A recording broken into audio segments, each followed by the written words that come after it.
I rise today to reintroduce two pieces of legislation, the Know Before You Owe Act and the Fairness for Struggling Students Act. These bills will take critical steps toward addressing the student debt crisis facing America.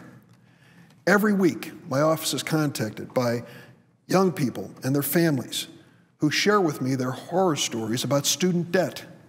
Many of them are college students or graduates who are getting crushed by student loans the size of mortgages.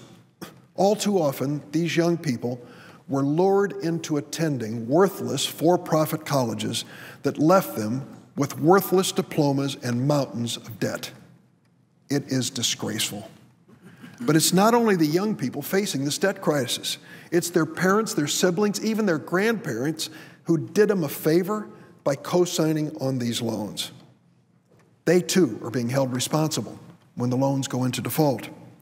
Many of these people contact my office because they don't know where to turn. Their debt load leaves them feeling helpless. They are putting off major life decisions like buying a home or even starting a family because of crushing student debt.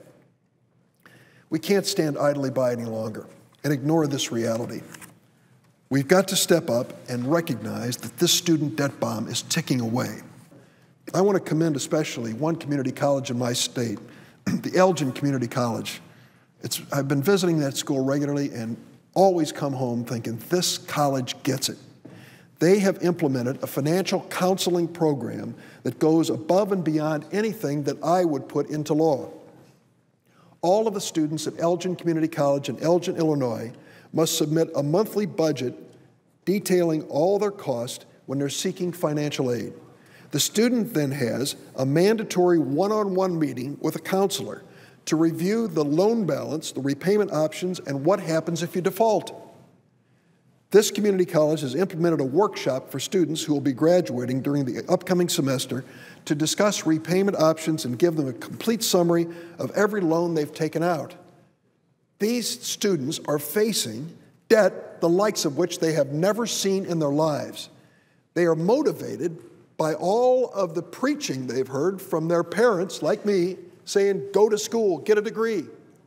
They're ready to sign up because they want to do what they think is the right thing. They don't know the for-profit school is worthless. They don't know that thousands and thousands of dollars of debt will never be able to be repaid, and they don't know that debt will be with them for a lifetime. So here are some bills that I've introduced to address it. Students will benefit more, I believe, if they have the kind of loan counseling that we see at the Elgin Community College. I'm joining Senator Tom Harkin of Iowa, chairman of the HELP Committee, reintroducing the Know Before You Owe Private Student Loan Act of 2013. The legislation requires colleges to confirm a student's enrollment status, cost of attendance, and estimated federal financial aid assistance before any private student loan can be approved for that student. In other words, if you're eligible for the government loan, for goodness sakes, take that first. The private student loan is much more expensive, and it's tougher to pay it back. So we want to make sure that students who are eligible for government loans know that before they sign up for the private student loans. The other bill I'm reintroducing today is the Fairness for Struggling Students Act.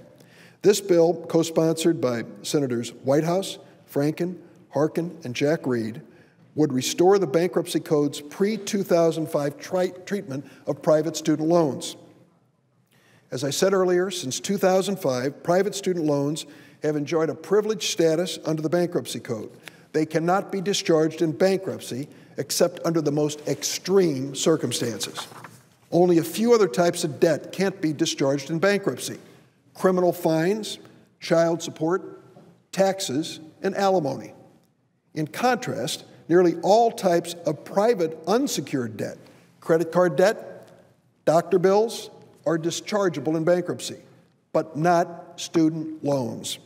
There was no good reason for Congress to give such preferred treatment to these financial institutions that are peddling these private student loans.